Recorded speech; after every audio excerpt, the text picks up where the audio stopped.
Mr. President, thank you for accepting this exclusive interview, and welcome to China. The last time you and your wife visited China was 2004, nearly 20 years ago.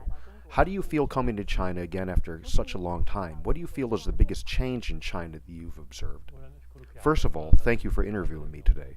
Speaking of my visit to China, the last time was 19 years ago. During this period, China has achieved substantial development. If you ask me to draw a comparison between now and then, I can only say that China is not what it used to be. China was once called the world's factory.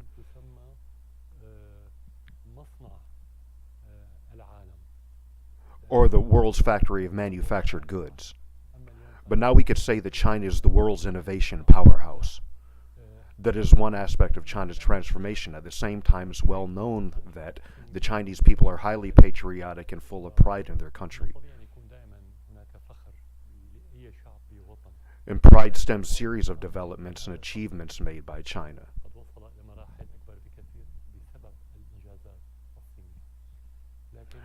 But I want to say that while development is important, the things that China has kept unchanged are even more precious. That is to say, despite the side effects that development and change may bring, the Chinese culture has remained unchanged. And the way that Chinese people identify with their country, their society, customs, traditions has remained unchanged. This is the biggest success. Many countries are able to achieve economic and other development, but it's difficult to maintain a sense of identity among the people for a long time. The Chinese people's sense of national identity today is no different than 20 years ago. You and your wife also attended the opening ceremony of the Asian Games. When the Syrian delegation entered, it was very enthusiastic and boisterous scenes. I would like to share with you a video, the scene of the Syrian delegation's entrance.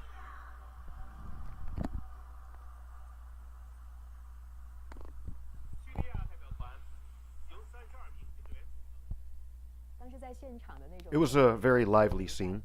People were watching, cheering. At the same time, off the field, the topic went viral on social media, Chinese social media, with many Chinese citizens leaving comments. I've read many of the comments and found them. I'd like to share with you a few with them. As one wrote, "Even in the ruins, they look up to the stars." Another said, "What Syria has shown the world is not just devastation, but also infinite vitality and energy." Another wrote, "Please let roses bloom all over Damascus, and peace and love stay in the land, where people aim high, even in desolation." Mr. President, after hearing these comments from citizens, what do you and your wife experience? Do you want to say something to the Chinese audience and citizens? I remember that scene very clearly. It was very touching. The Chinese spectators cheered at the entrance of the Syrian delegation with enthusiasm. It was clearly from the bottom of their heart and without prior preparation. I can feel the warmth of the Chinese people. Sometimes we feel the distance may alienate people,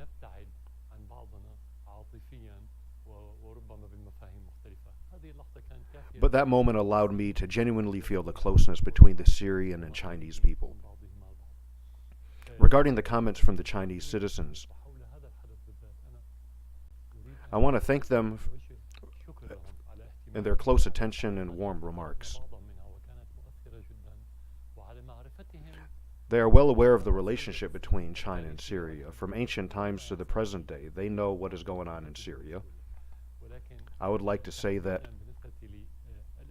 the enthusiasm of the audience at the opening ceremony was mirrored by the enthusiasm of the citizens on social media.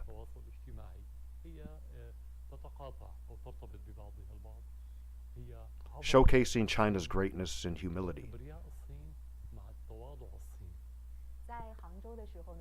While there, President Xi held a patriotic meeting. The two heads of state, the establishment of Syria, China, how do you understand the definition of a strategic partnership, and what specific areas are looking forward to seeing cooperation between two countries? China is now a major power and plays a very important role on the international stage. With regard to partnership, China calls for a new type of international relations and rejects hegemony.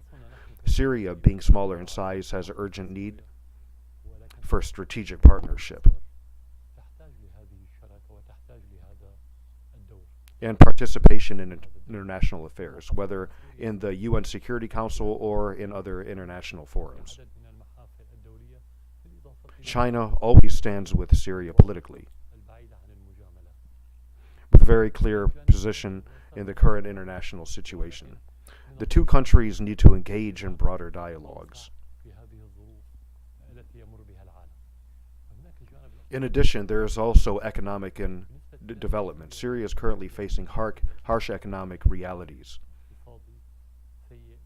The people of Syria are starving because of the actions of Western countries. These are issues that we have discussed in depth in our talks with the Chinese leadership.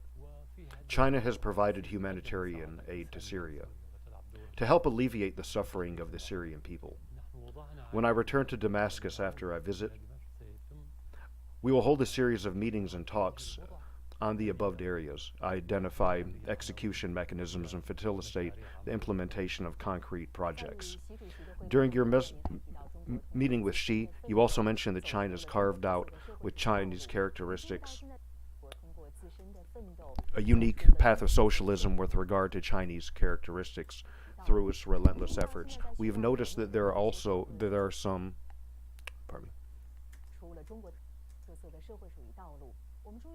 We've also noticed that there are some discussions in Syria about how to learn from Chinese development.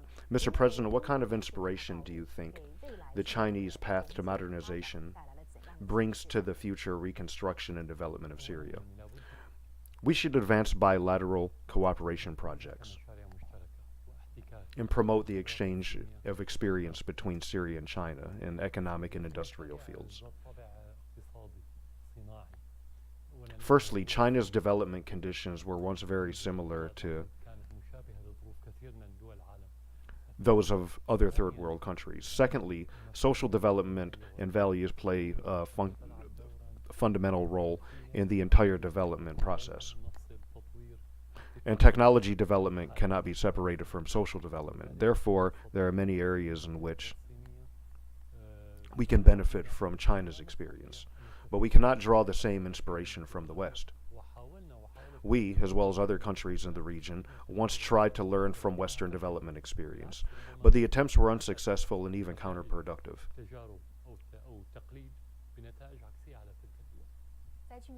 Last January, Syria announced a joint in the Belt and Road Initiative.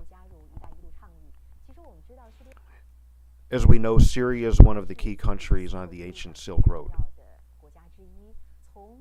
From the ancient Silk Road to today's 10th century of the Belt and Road Initiative, how do you evaluate the significance of the development of the road? The Belt and Road Initiative proposed by President Xi Jinping is highly complementary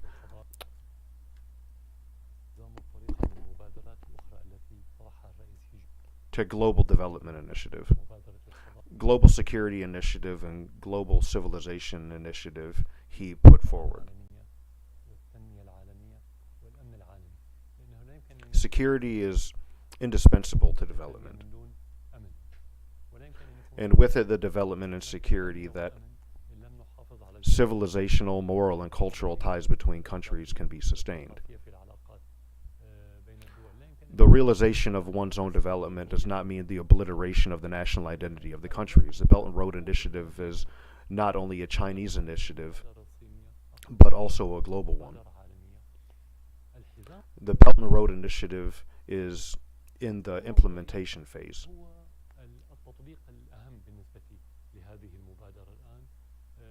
And requires the cooperation of international organizations.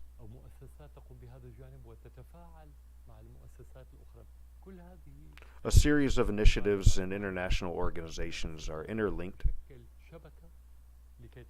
to promote the implementation of this initiative worldwide. Syria had a civilization that once enlightened the world. It's located in the western part of the Asian continent, on the eastern shore of the Mediterranean, and at the crossroads of Asia, Africa, and Europe. In 2011, with the direct involvement of the Western powers led by the United States, Syria fell into years of turmoil which has brought immense suffering to its people. According to the United Nations, since 2011, the Syrian crisis has cost at least 350,000 lives, with over 12 million displaced and 14 million civilians in desperate need of humanitarian aid. We know that Syria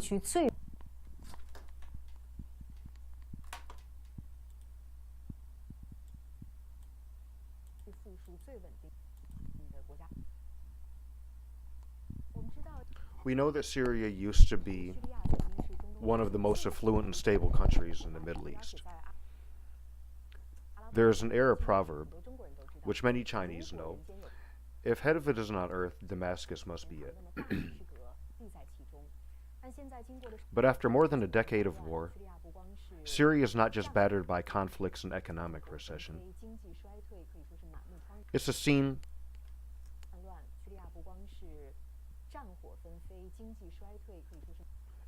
of total devastation. More importantly, the people there have suffered many losses and trauma. How do you evaluate the current situation in Syria? The more central question is the war over?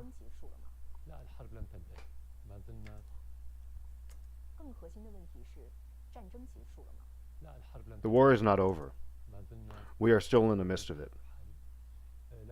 But I would say that due to the geographical location, Syria has been a land prone to invasion since the ancient times. Each time invaders came, cities were destroyed. This has always been the case for Syria. And after each destruction, it has rebuilt itself. So when the war stops and the sanctions end, the Syrian people will certainly be able to rebuild their country.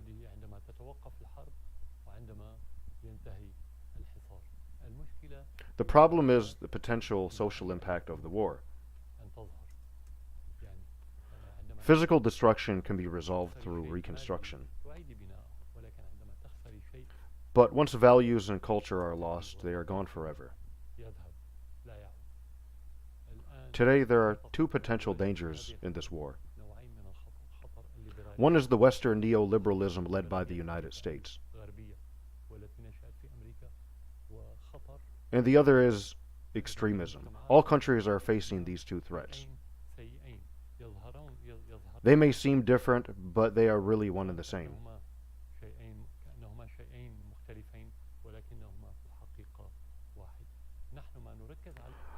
Our current focus is to protect our values or the sense of national identity.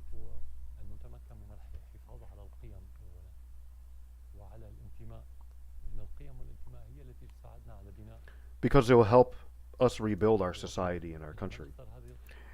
If the sense of national identity is lost, people's hearts will stray from their homeland, and no one will be willing to defend their country or serve society. That is the real challenge. Mr. President, does this mean that the biggest obstacle for you in solving Syria's problems is foreign interference? Yes, foreign forces are indeed a big obstacle. If we could do away with all foreign interference, though Syria's problems are intricate, all the problems of Syria will be solved within months, not years. This is a fact. Mr. President,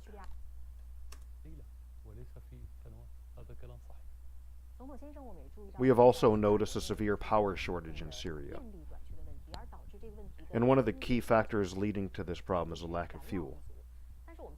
We know that, in fact, Syria is very rich in oil and gas resources.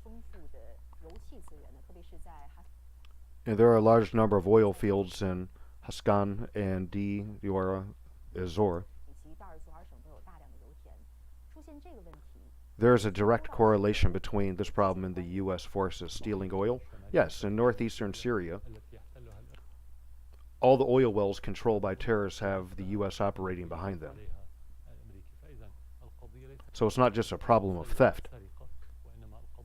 They're also in cahoots with the terrorists and sharing the illicit gains. It means that the global superpower is colluding with terrorists, and that is the real realities in Syria. As a result, we've lost the oil revenue in that area, as well as the main wheat-producing regions. Keep in mind, though, we were originally a wheat-producing, exporting country, but our wheat output is currently very low. We are also experiencing power shortages. How can people live without electricity? We now have very little electricity to get on with our lives. But this is simply not enough. You just said that the war is not over yet. How would you evaluate the current situation in Syria? The current situation is certainly not good. As we all know very well, the situation in Syria is terrible because we're facing serious livelihood issues. We are struggling mainly on an economic front. In the past, Syria maintained contacts with people from various countries, engaging in commercial, cultural, and other exchanges. This kind of interaction was essential for national prosperity.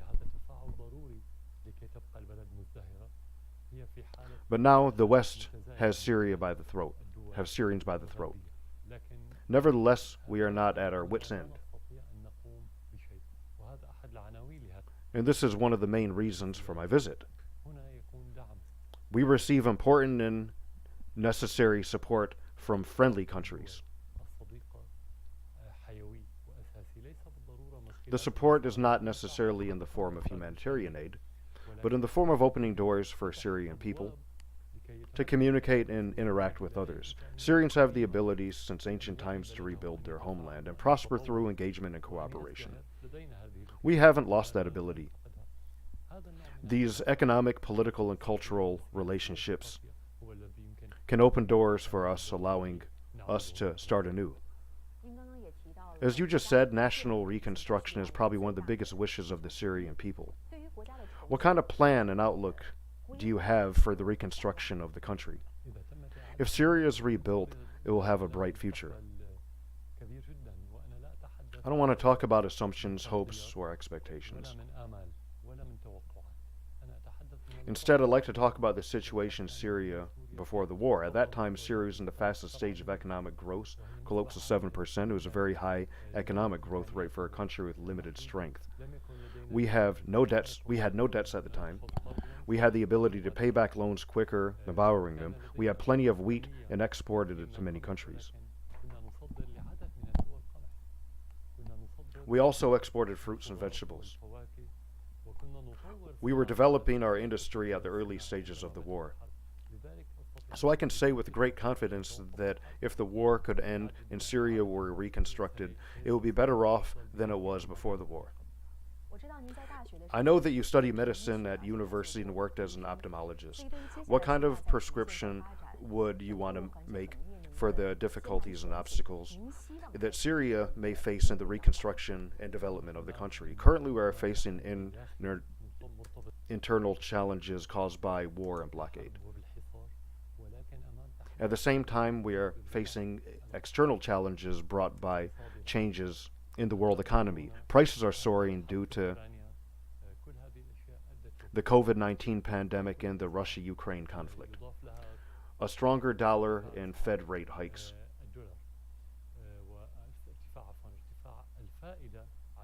Make the situation of all countries even worse. The most fundamental cure to the current malaise is transition, not only for Syria, but for all countries in the world. All countries should make a transition from trading in dollar to trading in other currencies. The preferred alternate currency is the renminbi. President Assad, I believe that you have also noticed the wave of reconciliation in the Middle East this spring. In addition, Syria's return to the Arab League. Saudi Arabia and Iran announced a restoration of diplomatic relations under China's mediation. As we all know, the Middle East is arguably one of the most complex regions in terms of security. How do you evaluate China's role in promoting peace and stability in the Middle East? The Saudi-Iranian rapprochement is a huge achievement and was very unexpected. It was a wonderful surprise. The discord between the two countries has been going on in the Arab region for more than 40 years, which is a typical consequence of the Western diplomatic strategy, especially that of the United States. The U.S. tend to create divisions among several countries and then blackmail them for its own gain.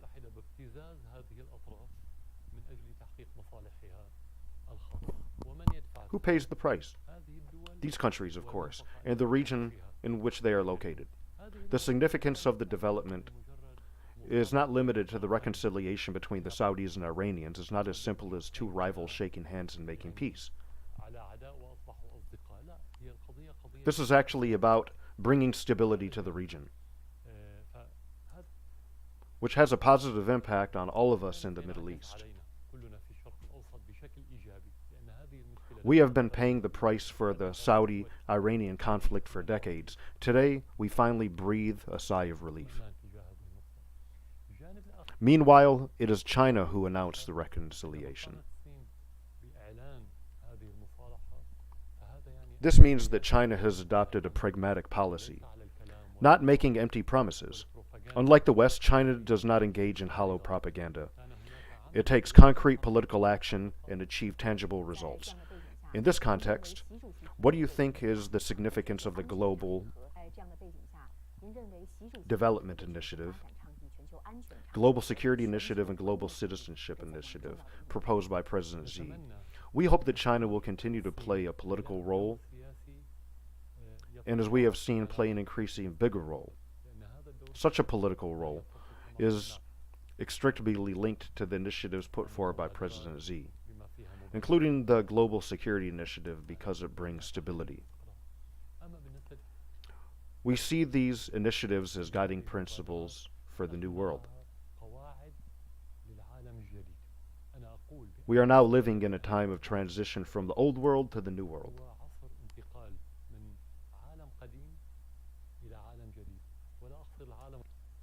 The old world I'm talking about is not the world of the past 1,000 years, but the world that has been on the onset of the colonial era, starting from the discovery of the Americas in the 15th century. From that time to the present, the world has witnessed colonization, slaughter, and exploitation. What do these initiatives mean? It means that the politics of today's world no longer follow the harmful old tradition of your loss is my gain, and no longer center around killing and occupation. Instead, we see the emergence of a new type of political paradigm. We need to establish a political framework based on moral principles, cooperation and mutual benefit.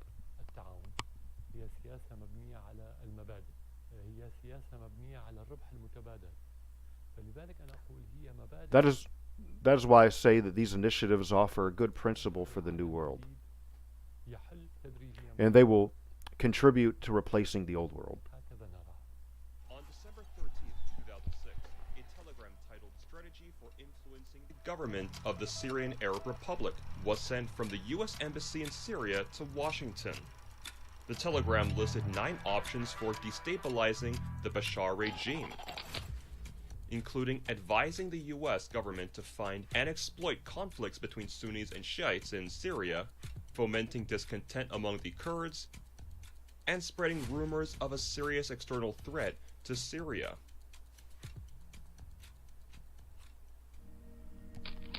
In 2016, this telegram sent 10 years ago from the U.S. Embassy in Syria was disclosed by WikiLeaks, along with 30,000 other telegrams and emails revealing the tip of the iceberg concerning external forces behind this Syrian unrest. But for Syria, which has been reduced to a training ground for terrorists, and for the Syrian people who have no food to eat and cannot live a peaceful life, these revelations have come too late.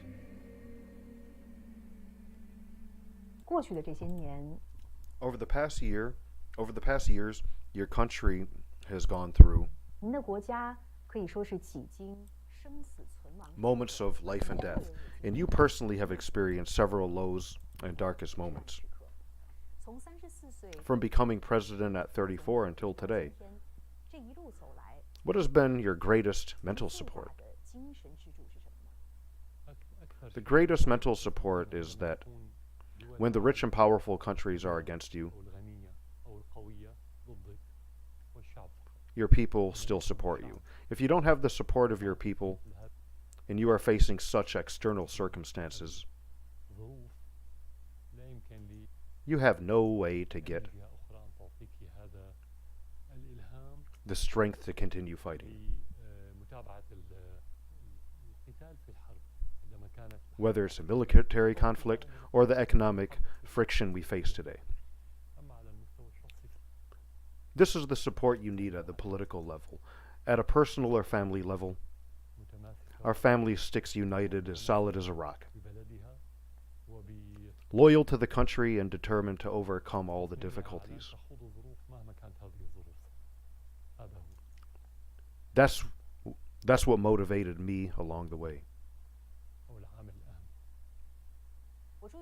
I noticed that your father was very strict when you grew up. 您的父亲扮演着一个可以说是严父的角色，他对于子女的教育很 He was very strict with children's education. 这样的成长环境。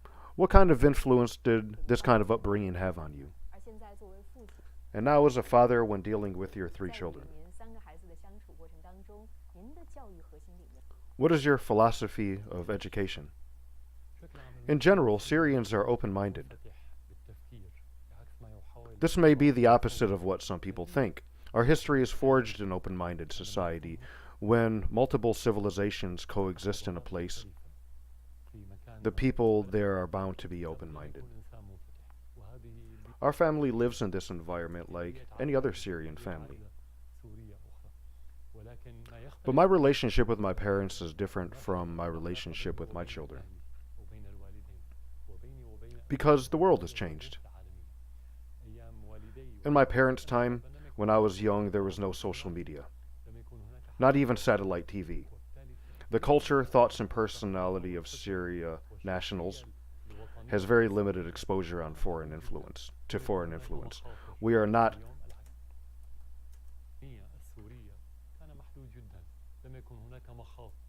There were not so many risks back then. But now things are completely different. Therefore, I educate my children with the greatest focus on shaping values,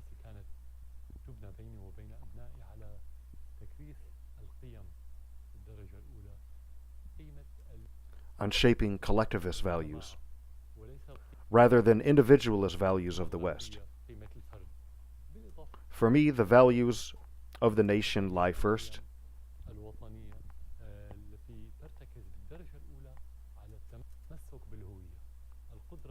We need to move forward and interact with other civilizations.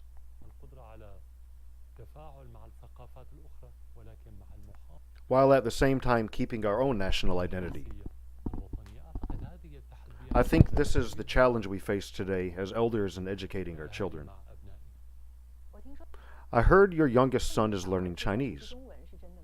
Is that true? Yes, he studied Chinese at the beginning of the war, at 7 or 8 or so.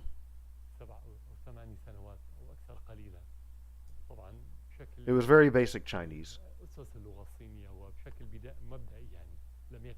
without in-depth study. It was his own decision to learn Chinese. For him, the gain is not only learning a language,